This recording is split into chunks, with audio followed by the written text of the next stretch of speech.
Hello, hello, and welcome again to a Beatles show that we call Things We Said Today.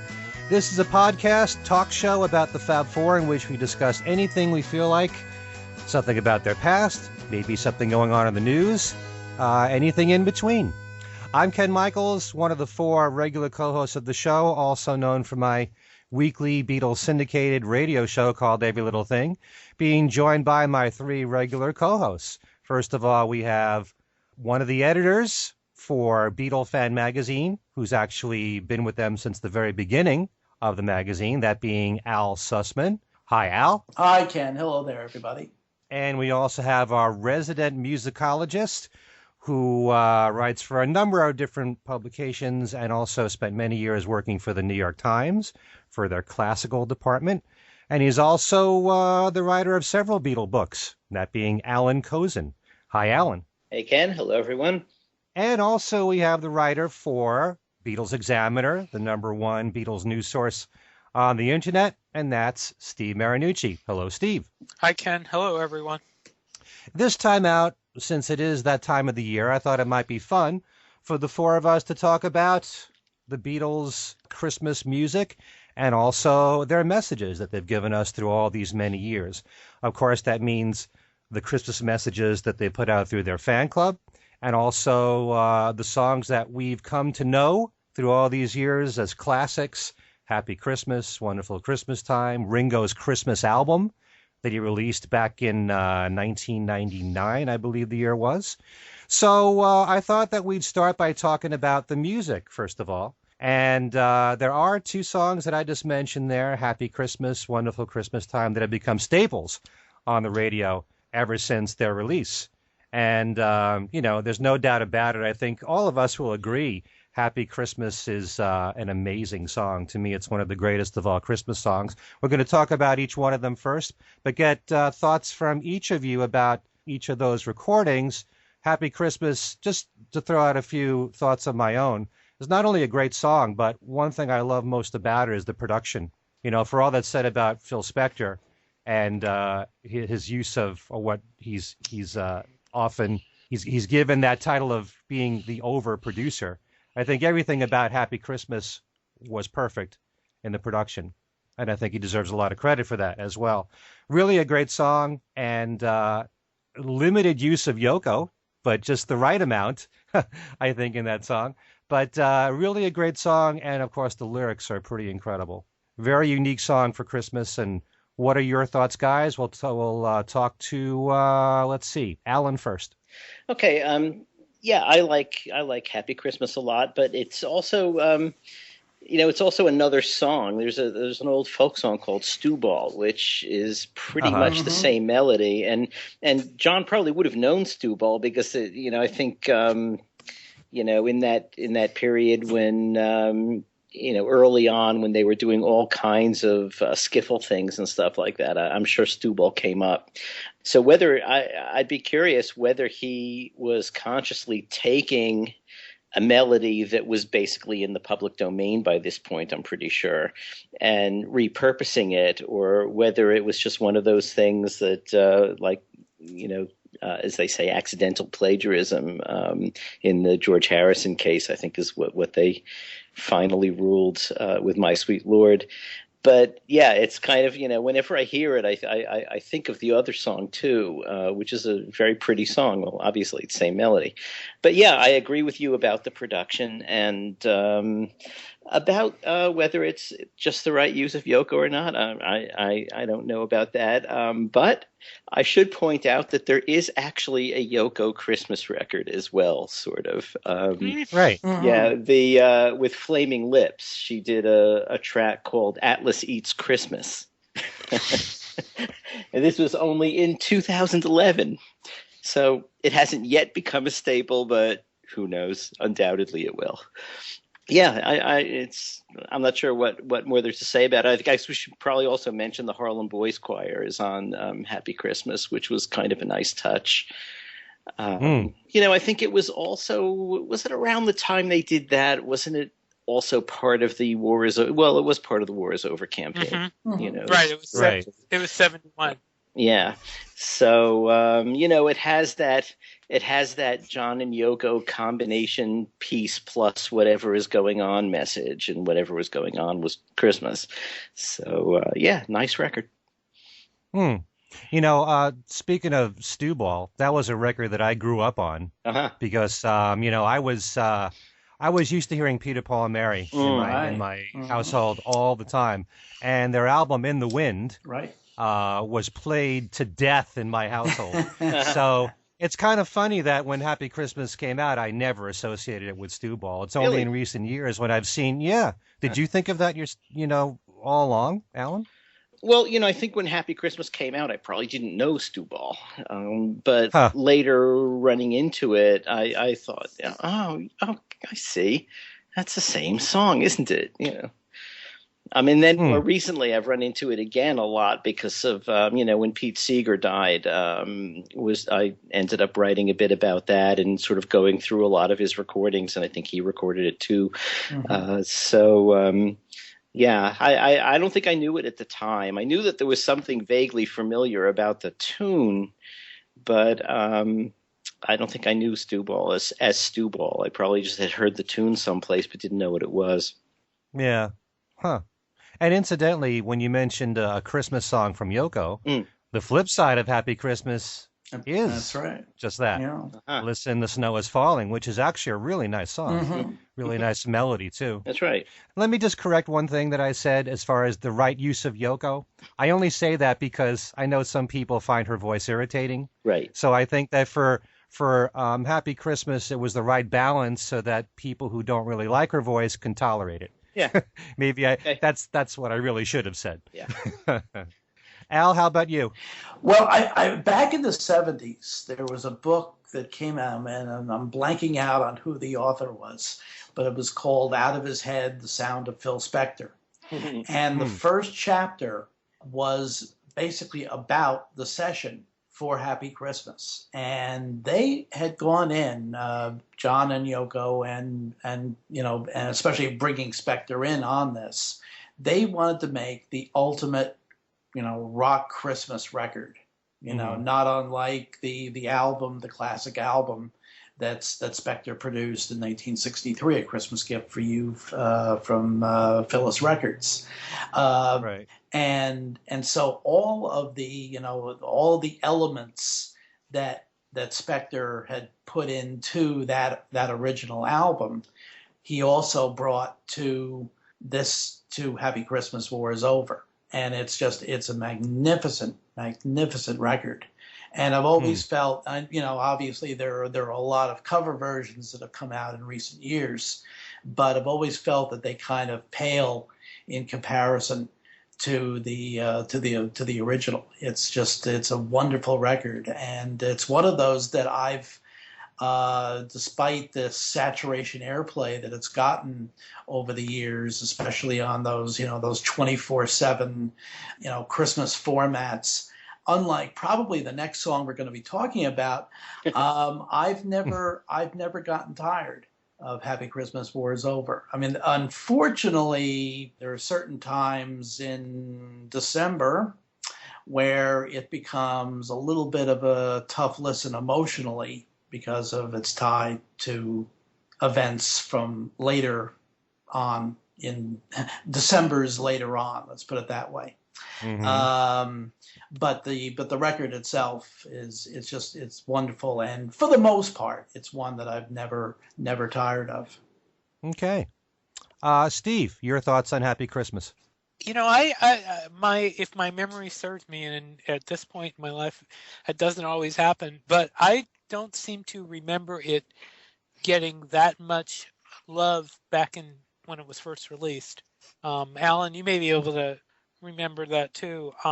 It took a while, I think, for this thing to really catch on, and obviously, John's death helped some, or helped boost it a little bit. I mean, I think the popularity of the song has grown considerably, obviously, over the years, and it's really become very traditional now.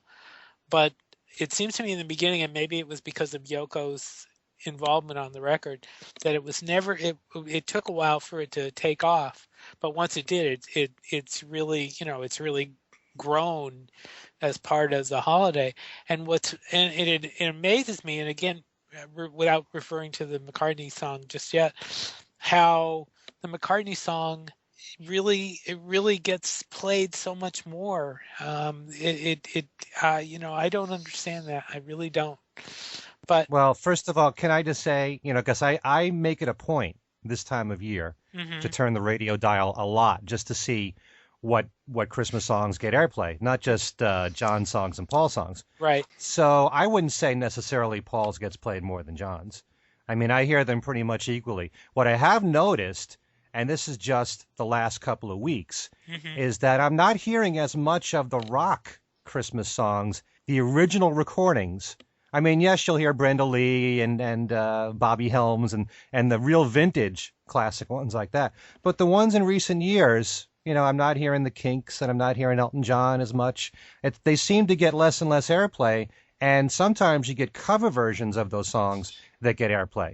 I've heard a lot of cover versions of Happy Christmas and Yes. Wonderful Christmas Time, and sometimes I've heard them more than John's recording or Paul's recording. So, and I think one of the things that you have to factor in there, Steve, is what Al just said. It was only in recent years that we suddenly had these all Christmas channels for, a good month to 2 months before Christmas. right, And when that happens, they have to find material to keep playing over and over and over again. There's a limited use of songs of what you Right. can play. So those songs get repeated. But I have noticed, like I said, in the last few weeks, it seems to change. It could change from year to year. You never know. I'm not noticing, because you know me, Al, from when I was on rock radio Sure. on WDHA. We used to play the Kinks all the time, and sure. Elton John, and certain ones always got Springsteen. They were played over and over and over again. I'm not hearing it as much, when I'm turning the radio dial now. Maybe that's just where I'm living. I live in Connecticut, but I am listening a lot to that, and I really enjoy hearing Christmas music, especially from Thanksgiving on, because it's some of my favorite music. But I'm not. I think that there's been a shift. Of course, that all depends on where you're living and what they're playing there. But I wouldn't say that Paul's song gets more airplay than John's. Steve. okay. Let me also just point out for the record that Happy Christmas peaked at number 10 here on Billboard, and it peaked at number 4 in the UK. And it was a Well, I don't- and it was a year later also. Right, it was 70. It says 70. The listing I have here says. Oh, wait a minute. No. It was number. I'm sorry. It was number 9 in December 72. You're right, but it also was reissued in 75 over there and hit number 4. So. Well, I know the charts here in America, and if you're referring to the Hot 100, Happy Christmas was never on the charts. It was on a Christmas chart, Right. and they have separate listings Right. for that, so that's what you Right. mean. Yeah. Right. But as far as the Hot 100, no. Right. Right. And for that matter, Wonderful Christmas Time was never on the Hot 100. So there you go. I think we have another slight footnote to mention, which is I think I can't remember which of you mentioned Phil Spector's album. I think it was Al. Me. Okay, that had a brief appearance on Apple Records. Yes, so it did. A direct connection to our thing here for Apple record collectors. Yeah. You're talking about the Christmas album, Right. Yeah. Mm-hmm. Yeah. and there's a stereo version of that Christmas album that was put out on vinyl. Right, but it wasn't on Apple. It was on. It was on it's Warner. another On Warner. label that Spector had licensed it to. Right, and actually, I've been actually listening to that stereo version in the last couple of days. I actually like it. The separation on some of the songs isn't really good, but it's still. I mean, hearing Darlene Love sing "Christmas Baby Please Come Home" in separation in both speakers is just fantastic. That's all I can say. Yeah. All right, let's move on to Wonderful Christmas Time and get your thoughts on that particular song. Once again, we'll start with Allan. Yeah, I'm not really a big fan of Wonderful Christmas Time. The funny thing is that one of the reasons I'm not a big fan of Wonderful Christmas Time is that in some ways it is an absolutely perfect song. It's one of those songs. It was once a Roald Dahl sort of sci-fi story about someone writing a song that was so perfect that once you heard it, you couldn't get it out of your head, and it would drive people crazy. Wonderful Christmas Time is a little bit like that, and I've known people who have been so, who it really becomes an earworm and it drives them crazy and they hear it all day. And if I'm feeling mean, I'll just walk up to them and say, wow, wow, wow, wow, wow, wow. And that's enough. That's enough to start it. So yeah, I mean, you know what? It's a nice, cheerful song. I think at this point I've got it so that I can hear it without having to hear it the rest of the day in my head. But I don't know. It's very lightweight, which I guess a Christmas song can be, which it's intended to be, I suppose. It's just cheerful and bright and Paul. Mm-hmm. So yeah, I'm not sure what else I can say about it. I don't think it's something I would ever voluntarily put on, but if I were to walk into a room and someone was playing it, I wouldn't necessarily walk out. Talk about damning with faint praise. That really is something. And that brings up a point here. And I've heard people say this about a lot of Paul's music. It's not just Wonderful Christmas Time. Right. They hear the song and they dislike the fact that once they get it in their heads, they can't get it out. Yeah. So whether you're talking about Wonderful Christmas Time or Ebony and Ivory or whatever, these are songs that people like to put down, but yet, they like them and then they resent liking them. Right. So what a horrible position to be put in, you don't like a song because you like a song. Well, it's not quite like that. I can see how you can put it that way. The thing is that I think why you resent having it bouncing around in your head all day is because it's basically so trivial. If you had a really great piece of music, like, I don't know, a lot of the things he wrote for the Beatles bouncing around your head all day, it wouldn't be the same thing. I mean, let's say you had an earworm of Hey Jude, okay, so what? It's Hey Jude. It's great. So you're thinking about it all day. It's not quite as irritating as like simply having wonderful Christmas time all day long. Well, I don't find that irritating, Alan. Sorry. I know you don't. I like catchy, bouncy songs like that. And, the thing I love about Wonderful Christmas Time is the mood that it sets you in. It's happy, it's festive. Mm-hmm. It says everything you want to say. It's about having a good time at Christmas. Mm-hmm. And like we discussed this earlier, I love the fact that, and I don't make the comparison between that and Happy Christmas. I love the fact that they're so opposite. Mm-hmm. I mean, that's what made the Beatles so great, was the contrast between John and Paul there. So, why have two songs that sound identical or have the same mood to them? Okay. As soon as you hear the opening of Wonderful Christmas Time, you're going to be in a good mood. So just listen to the words. So lift the glass, don't look down. That's what it's all about. That's what Christmas time is about, being with your family, being with your friends, having fun. So there you go. There's my 2 cents. Okay. Al, how about you?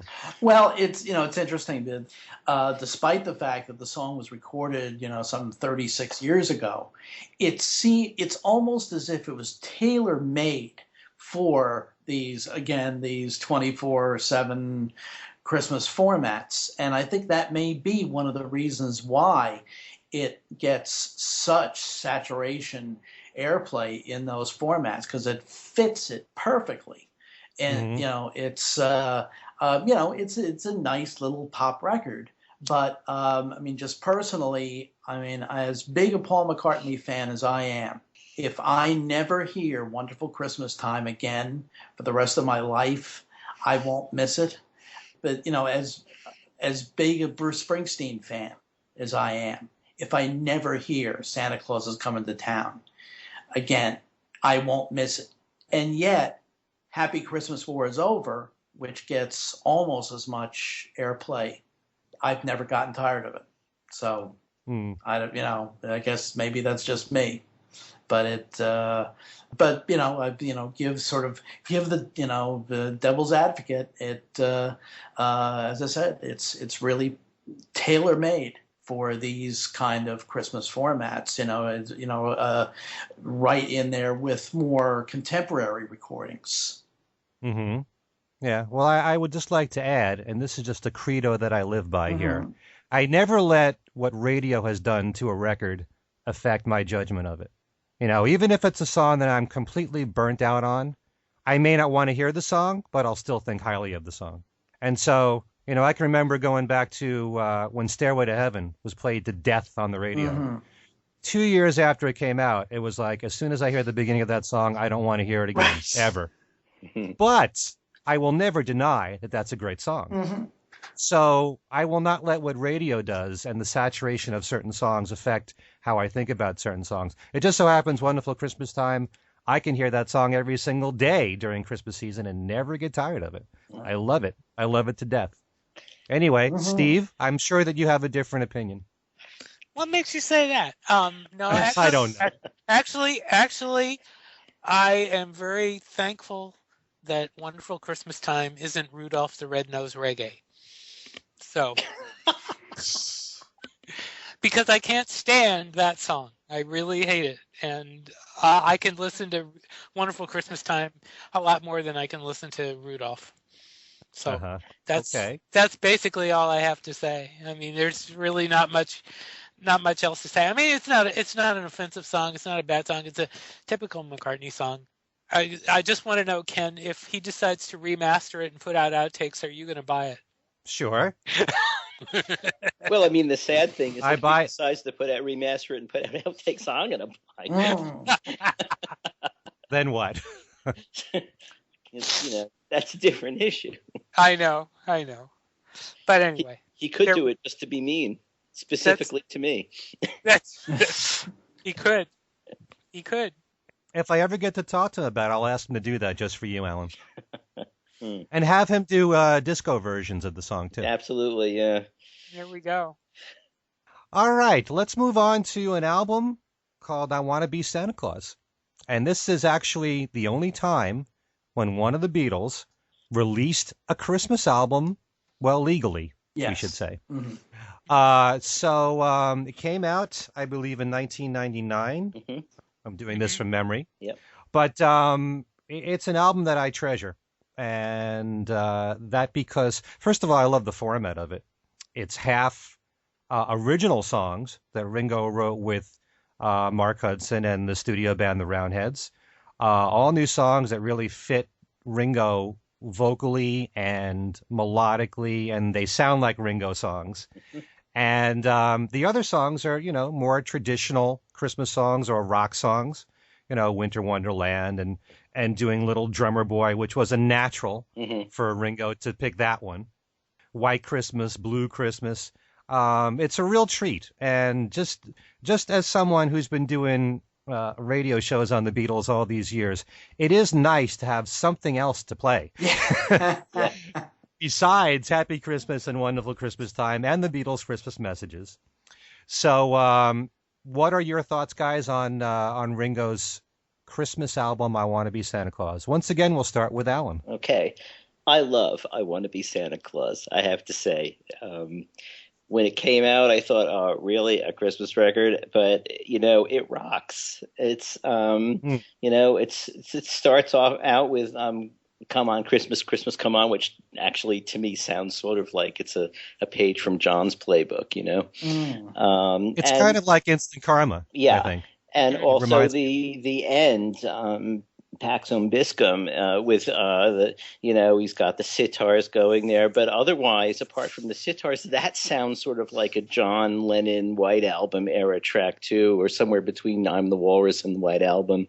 So, but otherwise, I don't even think besides that I would say it's even too Beatley as such. It's maybe a little bit more in the tradition of the Phil Spector Christmas album, but it's very driven. He's very lively. It's when we've talked about his his singing in the past when I think we were talking about his new album, and I said that there was, just that quality of Ringo-ness or whatever, just something about it's not like he's one of the world's great singers, but there's something in the personality of his voice that's all over this thing too. And I don't know, it's just a lot of fun.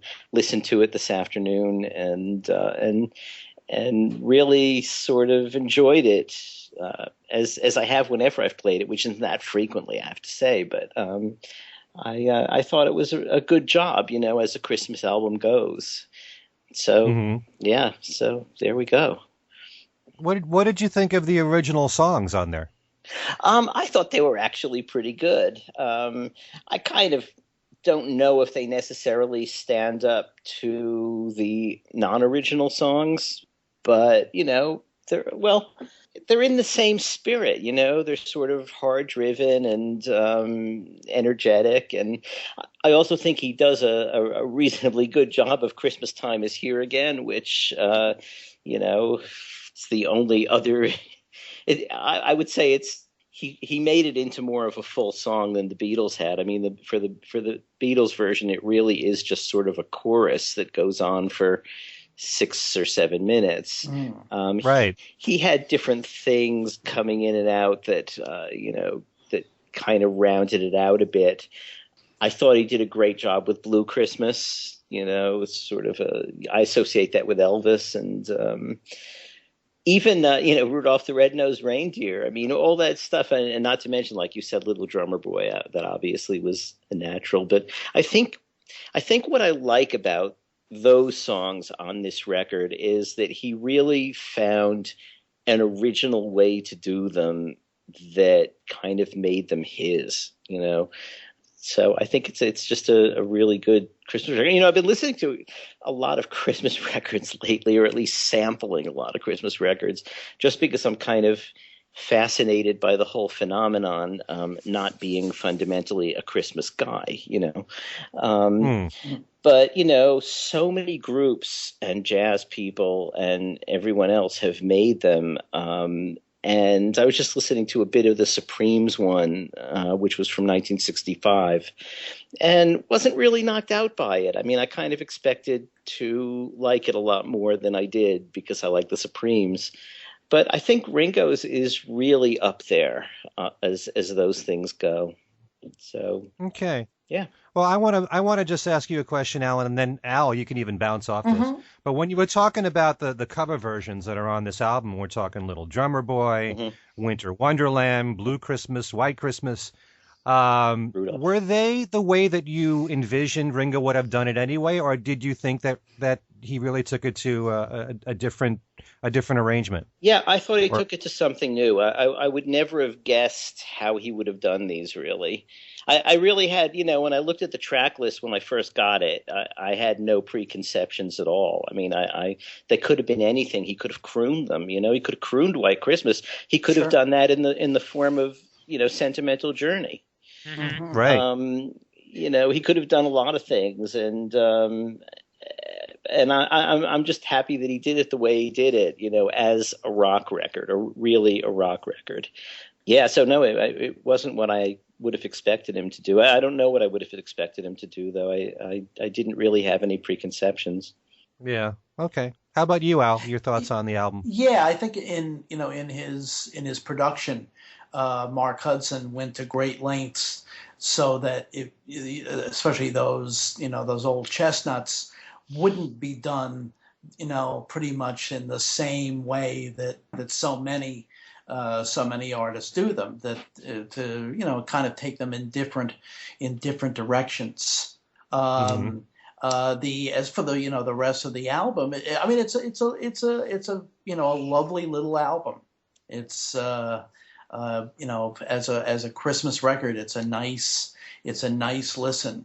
I think because of the fact that there's such chestnuts, that the non-originals, the covers, if you will, kind of overshadow the originals on the album. But it's it all falls together very nicely, and yeah, I think Alan has a good point that maybe Mark Mark Hudson put in a little dash of Spector. Whereas it's not as Beatles kind of leaning as some of the Ringo Rama and albums like that Hudson produced for Ringo. But it's a nice addition to the rock Christmas music canon, definitely. So you think that the covers overshadow the originals? Because I love the originals. They always will, because those songs are just so, again, those are the songs that, other than Wonderful Christmas Time and other things, those are the songs that you hear, the songs, not Ringo's versions, because they never get played anywhere, other than Beatles programs. But those songs are, those are the staples of those 24/7 Christmas formats to a great extent, because those are the Christmas classics. So it's almost unavoidable that they're going to overshadow the original songs. Yeah. There have been times when I've heard the title track, I Want to Be Santa Claus, usually in a supermarket when it's close to Christmas time, but never on the radio. Right. I never hear it, Yeah. unless, like you said, it's a Beatles show. Right, exactly, because there are a lot of the supermarkets now use these digital services, Right. and a lot of them now have several different channels of Christmas songs. Some of them are the traditional Christmas songs. Some of them are, the rap versions of Christmas songs. And then there are also, rock and roll Christmas channels. So, and it's probably on those that you would hear something like, like Christmas Time Is Here Again, or Come On Christmas, or Want to Be Santa Claus. Okay. Steve, your thoughts on Ringo's Christmas album? Well, I think and I'm not necessarily speaking for myself, but I think a lot of people, when they heard or they saw this album originally, they probably figured, oh boy, Ringo has done a Christmas album, big deal. And I think to do that and dismiss it like that, they would be disappointed, because although I don't think it's perfect all the way through, I think it does have some great stuff on it.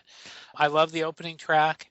I love I Want to Be Santa Claus, and I was listening to it recently, and I was really taken by Little Drummer Boy with the choir. That's very cool. So I think I think people who people should give this a chance, because it's much better. And what's really nice about it is he put his personality into it. It's not just a mail-in thing at all. And that's looking at the track list, especially with the cover songs, you would think that he just mailed it in, and he really didn't. And they did a great job with it. So, on that note, I think it definitely deserves some respect. I noticed we didn't mention the George Harrison "Ding Dong Ding Dong." I know. I was going to get to that. Oh, okay. Because you didn't mention Harrison at all. I was going to say, even though it isn't technically a Christmas song, it does have some Christmas elements to it. So, all right, never mind. Okay. I just wanted to finish up on Ringo's album, because the original songs to me are more the highlights. I'm just very impressed with a song like Christmas Eve. Yeah. If you listen to that song, it is absolutely gorgeous. And it reminds me in many ways of Remember from Harry Nilsson. If you do listen to that song melodically. And it's a little bit haunting, and it's got that Ringo quality, that real gentle voice, kind of like in Good Night. And it's really nice. Everything, the whole production behind that. If that song was released at a time as a single when Ringo was having hits, that might be, a staple. As far as, Christmas songs are concerned. I Want to Be Santa Claus also has a very Nilsson-esque, quality to it. Right. And Come On Christmas is a great opening number. Right. It really is. It just kickstarts the whole album. So Christmas Dance has a nice 1965 Beatles, what would it be compared to? not like Honey Don't or What Goes On. I don't know, that kind of a feel to it, at least for me anyway. But And then that sort of it's ballroom ending. Mm-hmm. yeah, Hmm. right. Yeah, now that you Uh, mention it, Ken, I mean, I guess one thing that I thought of about the originals too is that it takes a certain amount of chutzpah to Yeah. to be able, to sit down and say, okay, we're gonna write new Christmas songs to stand alongside Little Drummer Boy and White Christmas and all of that. And I think, I was when I was listening to the originals, I thought, it must be really actually tough to figure out what do you do? What do you come up with? And I thought Christmas mhm. Dance was very inventive. I thought I Want to Be Santa Claus is, really kind of, that Ringo public persona. Hmm. So yeah, I mean, now that you mention it, it's funny. I agree with Al that the standards are the ones that really are going to overshadow, but the effort that went into the originals too is really something to think about. Right. Yeah. If anything, the only weak spot for me is Christmas Time is Here Again. Really? Because yeah, I mean, it's nice that he's doing it because the Beatles did it. But, kind of like you said, Alan, and I've said this, many times, it's just a Yeah. chorus Mm-hmm. repeated over and over and over again. There's not much to the song other than the fact that the Beatles did it. Yeah. So it might have just been something to please Mark Hudson that Ringo did this. Mm-hmm. But, the rest of the album, I think, is just, it's killer. I think it really, and who would have thought that Ringo's actually written more Christmas songs than John or Paul? Yeah. So, before we talk about Ding Dong Ding Dong, I forgot about another McCartney song because he did cover the Christmas song. Yes. Right. And he did that. It was on an album called Holidays Rule, which was a compilation that Concord Music put out back in 2012. So, what did you guys think of that version of the Christmas song? Alan? It was nice. It was in the spirit of what I guess are the sessions that came out of Kisses on the Bottom. Right. And I believe it was a bonus track on the expanded version of that. And if I remember correctly, the bonus track version was a little bit different than the Concord compilation version. I can't remember quite what the differences were, but I remember, okay, got to keep them both. Yeah, the introduction was different. Yeah, I think he did. He did a nice job, but he did exactly the opposite of what we were all talking about Ringo doing. He did it pretty much the way you would expect him to do it. And I think probably the best you can say for that is that he did it with a certain amount of respect for the Nat King Cole version and the tradition of that song, and it's a song also. I don't know if you could really rock it up. I suppose you could, but that's not the spirit of the song, really. So yeah, it's a perfectly nice version. I'd rather hear that than Wonderful Christmas Time. Mm-hmm. Is everything going to be? Yeah. And also, I probably should say that, I wish Ringo had included a Hanukkah song on his album. I mean, for Brian's sake, or Barbara's sake, or Linda's sake, or, right. or there's a lot of Jewish people in this story. Sure. So, and there are many of them in the Beatles story. That's right. There certainly are. And Nancy. So, yes, there you go. Yeah. So so none of them have done a Hanukkah song. So there are still horizons to be opened. I want to hear a good version of Ma'ot Zur. Never mind. Al, how about you? The Christmas song. What did you think? It's very nice. It's as Alan said, it comes from the sessions for Kisses on the Bottom, which were recorded in the Capitol Record Studios, and using the microphone that Nat King Cole used to record many of his songs for Capitol. And so I'm sure that Paul was conscious of that when he recorded the Christmas song, because you can tell that his vocal is very faithful to the Nat King Cole version. Right. As Alan said, you can't really rock that song up too much, but Hmm. but I think he, did a nice traditional treatment of it. Okay. Actually, what I had heard about his recording of it, it wasn't exactly from the Kisses on the Bottom sessions. It was a few months after, and he recorded it in New Oh, York, real? Oh, actually, in Avatar Studios. But he used some of the same musicians. Diana Krall's on there, okay. John Pizzarelli's on there. So some of the same people that were on Kisses on the Bottom. Steve, how about you? My feelings about the album have pretty much. I mean, I don't really care that much for the album now, I have to admit.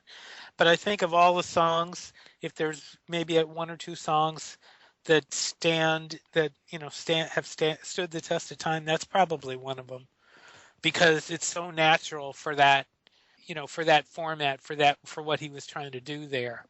Some of those other Hmm. songs, I don't think, and I don't want to get into I'm not trying to get into a discussion on Kisses, but some of the other songs just didn't work the way he was trying to make them work, but that one does because that's what it is. And so, you know, in that respect, I think it's a good job. So Okay. We weren't really talking about Kisses on the no, Bottom, I but know, but I was comparing because I mean yeah. it was in that. I mean, it was part of that situation, so that's why I'm mentioning that. But yeah, I mean, as far as the song itself goes, I think it's pretty good. Hmm. Yeah, I like it a lot. I mean, it's something that would have fit naturally right on that album anyway. Hmm. It's the same style, the same delivery.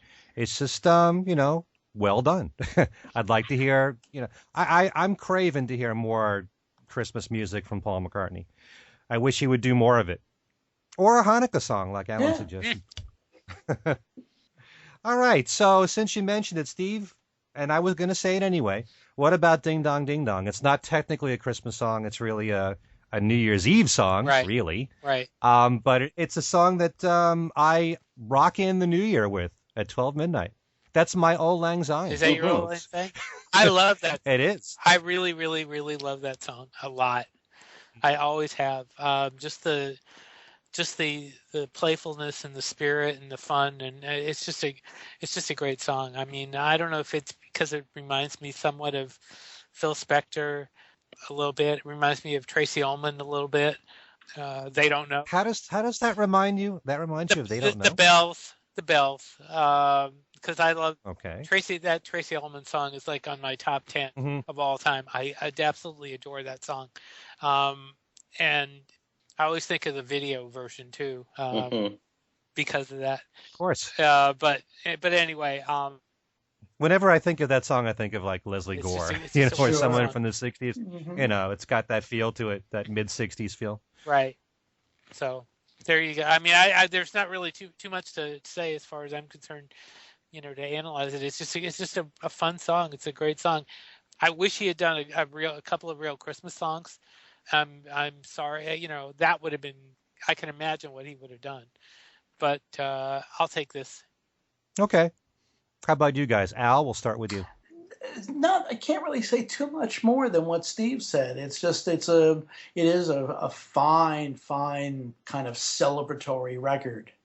And there is, the production is kind of reminiscent of Spector's work, especially his Christmas work. Mm. It's just a fun, very optimistic song. Perfect for New Year's. You Hmm. know, And there aren't many. There aren't no, many New that's Year's Eve true. songs. Hmm. That's very true. So, so for everyone listening, you can corner the market right now with New Year's Eve songs and more Hanukkah songs. Right. We Well, actually, I we, mean, we can. we could start to get into to New Year's song. Happy New Year by ABBA. There's one. And then there's your favorite one, Steve. What? Uh-oh. It's just another New Year's Eve from your favorite artist, Barry Manilow. Oh God. Who you were raving about That's right. with your Dave Morell interview. Anyway, we won't get into that. Okay. Hmm. Okay. I didn't think we'd mention Barry Manilow twice on the show, but You might hear it more often than you Yeah. think. Uh, Alan, Especially in a how show where about we're you? already talking about Wonderful Christmas Time. You might as well mention there we go. And very proudly. that. Alan, you? Okay. Yeah, I mean, there's not much more to say than what Steve and Al said. It's exactly as they described it, and Steve mentioned the video, and I always think of the video too, and I think the video gives it an extra little component. I mean, apart from being cheerful and optimistic and forward looking and a great New Year's song, the video gives it that touch of sort of zany humor that George had, in a lot of cases. And I think that and I think for me that's part of the song too. It's just a little bit out there in the zany meter. So yeah, it's a great song, and as you say, there aren't that many New Year's songs. For repurposing Beatles related things for New Year's songs, as I'm sure pretty much everybody knows, when they drop the ball in Times Square, it always is Imagine now. Yes, that's true. For how long? Maybe like 10 years or more. Or more, yeah. Yeah. So there's yet another Beatles New Year's connection. Okay. Yeah, I think Ding Dong is a great New Year's Eve song. The problem with that is that it's so connected with one day of the year. Yeah. So you're not going to get airplay for that very same reason. And the best thing about it is it's chant-like. It's ring out the old, ring in the new. Mm-hmm. It's very easy lyrics to repeat over and over and over again. So it works on that level. It's catchy as hell, like Wonderful Christmas Time is. So, I think that, it's great for its purpose. And I wish more people would be familiar with it outside of Beatle fans. Mm-hmm. Mm-hmm. All right, so let's talk about the Beatles' Christmas messages, which they put out through their fan club from 1963 through 69. Well, actually, And connected to that is the one release of a Beatles Christmas song, right? you mean like Christmas Time is here again? Exactly. Okay, well, A bit of if which you we call got, it a song. a bit of which we got on the Back of Free as a Bird, was it? Yes. Yeah. Okay. But, these were something special that the Beatles made for their fans. Yeah. And it's something really unique and a great part of their history. And it's always fun to hear it on the radio when they do play it. There's so many things I'd love to say about it, but just a few quick comments that shows their wacky sense of humor, Mm-hmm. which you wouldn't get on most of their records outside of You Know My Name, that kind of thing. We talked about this earlier. And I love when they did, especially the 66 one, which is my favorite, where they have all these snippets of songs that they throw in, which they did also in 67 with Christmas Time is Here Again. But, I love all the songs that they throw in and all the sketches, the pantomime. That took a lot of work. It took more thought to do that kind of thing. Mm-hmm. And my only regret is, and I've said this before, I wish the Beatles had just done one complete Christmas song, because you listen to all these snippets, which are great in the format that they're using it with. Something like the banjo song or Everywhere It's Christmas. Those are great little short songs that work when you mix it with sketches. I wish that they developed some of these songs further, if they would have worked as full songs. And I've never looked at Christmas Time is Here Again as a full song. It's a great hook. It's a great chorus. There ain't much more to it other than the fact that it's the Beatles and it's their harmonies, and that's what makes that work. But they're all special, and they mirror the times, each one that came out. So that's what makes those special for me. How about for the rest of you? We'll start again with Alan. Okay. I always kind of like Christmas Time is Here Again, even though there isn't much to it. Presumably they recorded the long version of the track specifically to be cut up for the sketches. And with the sketches around it, it really works great. And the same really for Everywhere It's Christmas. I think once they got into doing the sketches, that was a lot more that showed them, just as they were doing with their albums, it's like, let's do something other than what will be expected.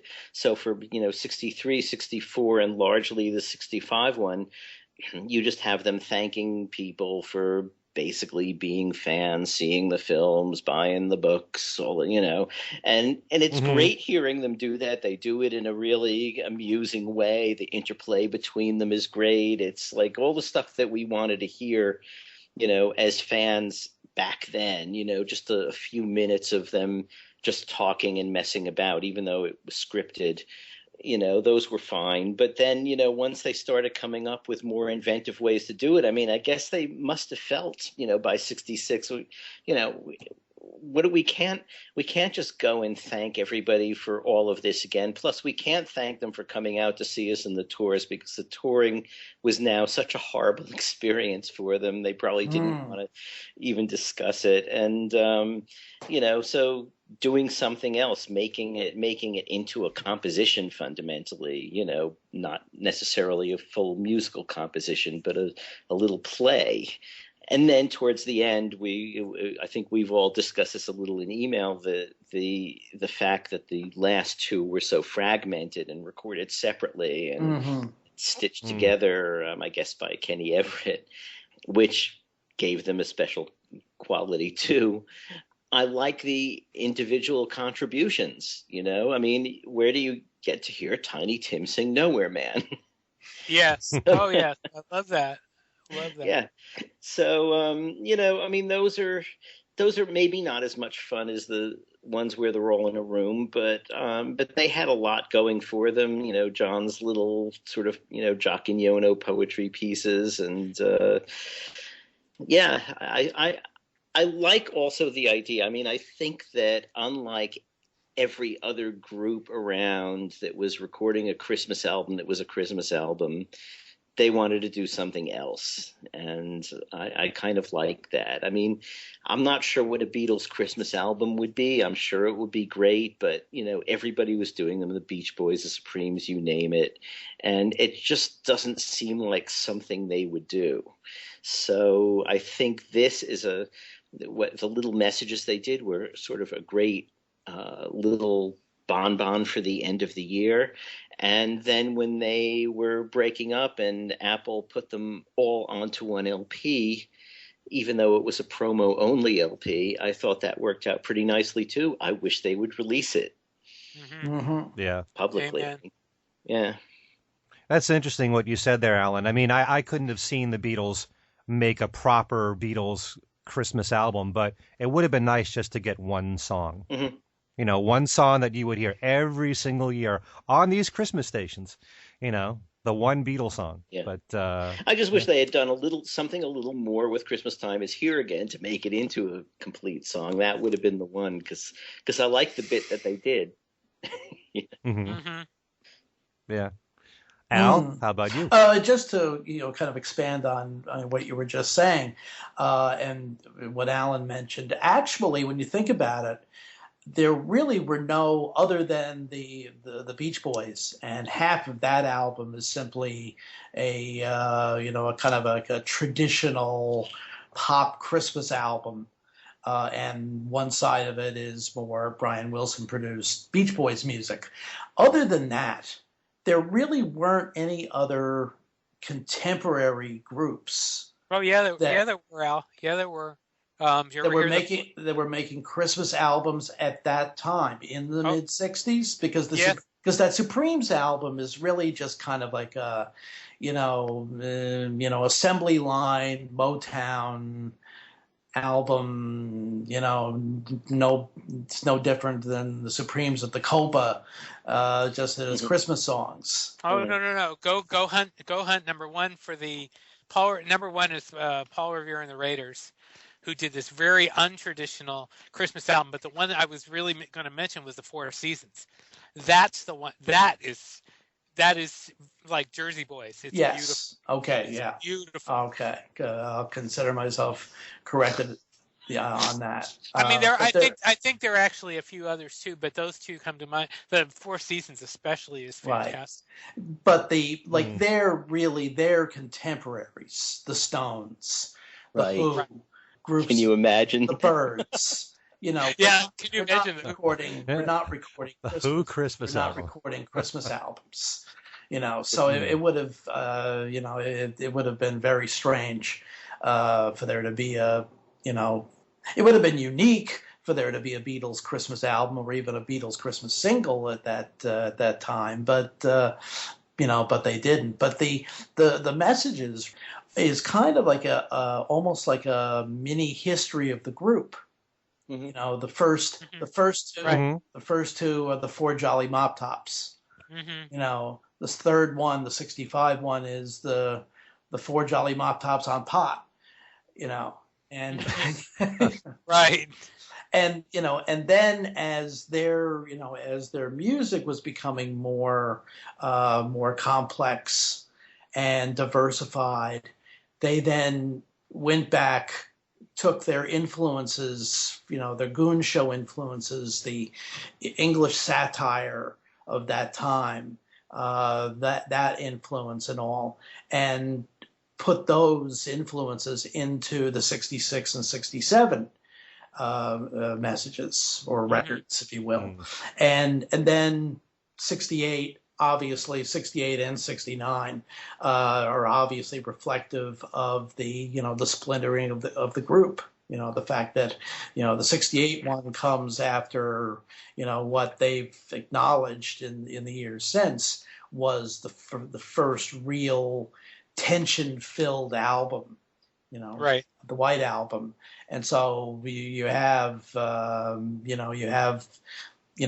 John's pretty direct zingers in all the Jock and Yono stuff, and you have Paul's solo piece, which obviously was done probably at his home studio or wherever, and and George in L.A. with Tiny Tim, and Ringo again just sort of almost literally phoning in his portion. And 69 is really, in retrospect, is very sad actually, because you can see how splintered they had become, because the 69 message is very dominated by John and Yoko. Right.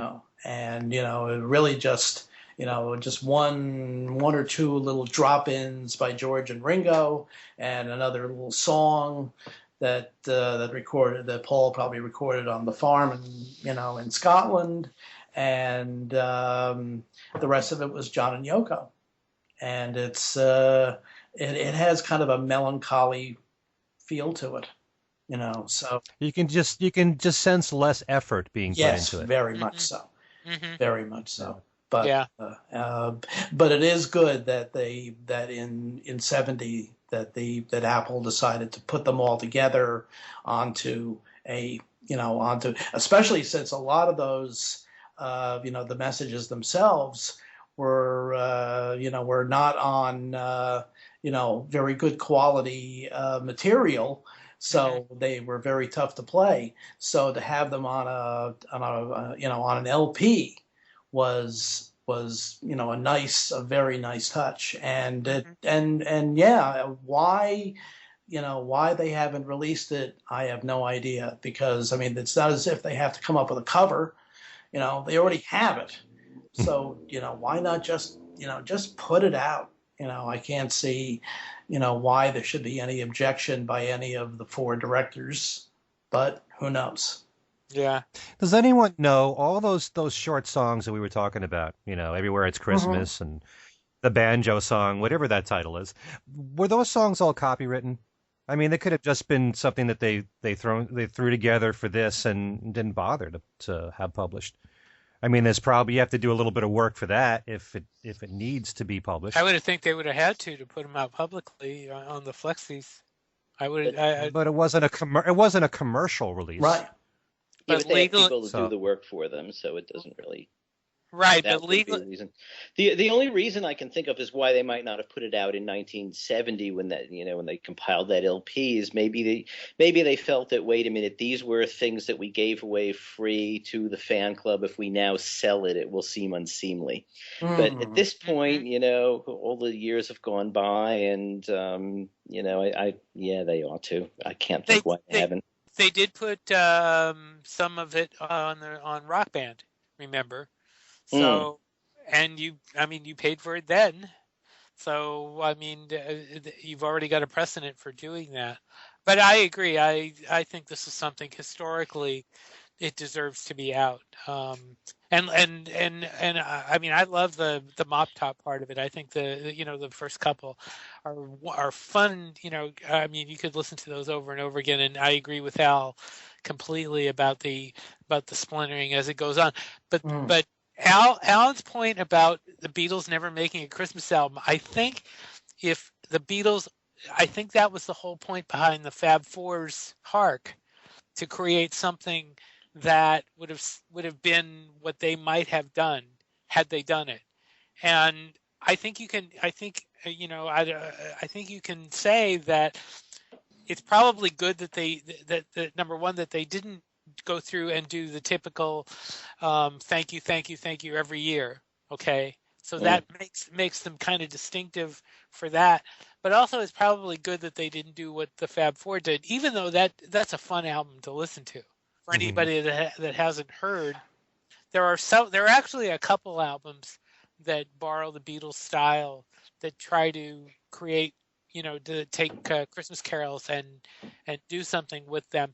The Fab Four's Hark, which was originally issued as two separate CDs, but it's now been combined as one, is really well worth having and well worth getting. It's on Amazon, and you should be able to find it in your local store. But it's great. It's really, really fun to listen to. You can just, I mean, they managed to take little, count-ins and everything like that from the Beatles. The Beatles studio takes. I don't know how they avoided a lawsuit on that thing. I mean, really, that, but it's a lot of fun. It really is. It's actually brilliant what they did. Because, just to be able to use Beatles songs and their arrangements, and whether it's just the way that the guitars are played in a certain song, like setting Rudolph the Red-Nosed Reindeer in the style of I Saw Her Standing There, or something like that. Or they did Feliz Navidad in the style of And I Love Her. It's really having the mind to work the songs together. That really, that takes a lot of talent.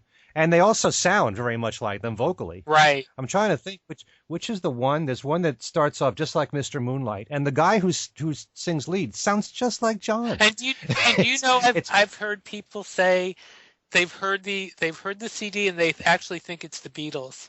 There are people who can't tell the difference. I mean, we can, and I'm sure most of our listeners can, but there are people that listen to that thing and don't know that it's not them, and that's that means they've done a good job to do that. There was another similar album, and I think Ken knows this one, that came out actually a few years before the Fab Four released theirs, an album called Beatmas.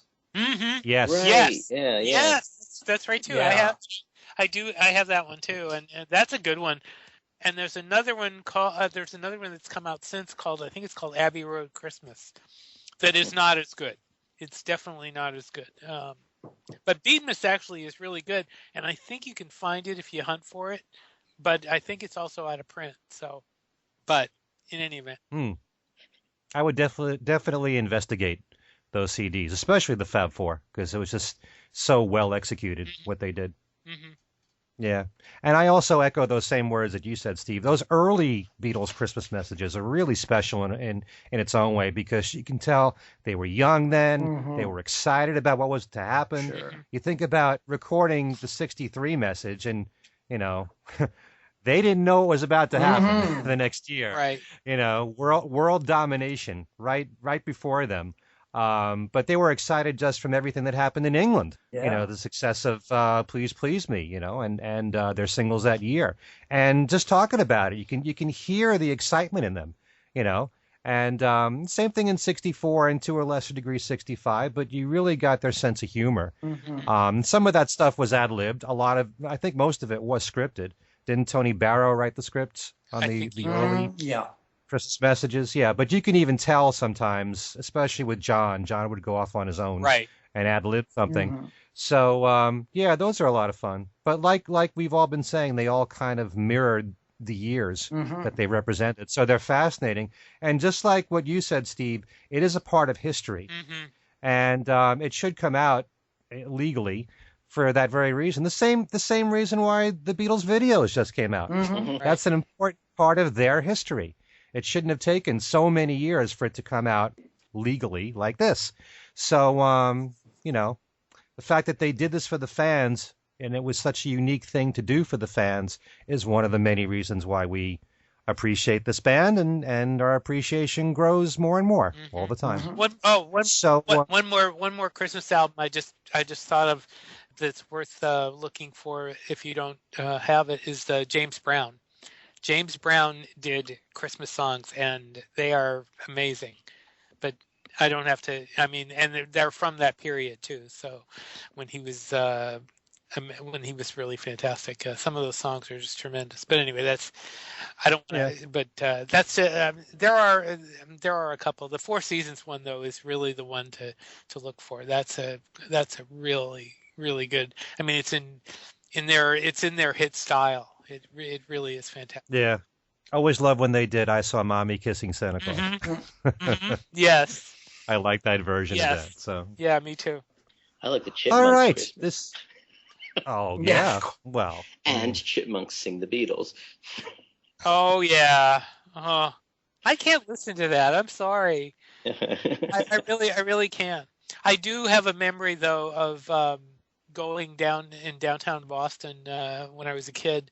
The for anybody in the Boston area, Feline's department store used to have a window, and they used to do the Chipmunk song, and that has stayed with me forever. I mean, that'll never leave. So there. The Chipmunk song is timeless. Remember that. It is. We have way too much time on our hands. Yeah. I know. Isn't it about time to wrap this up? Yeah, speaking of time.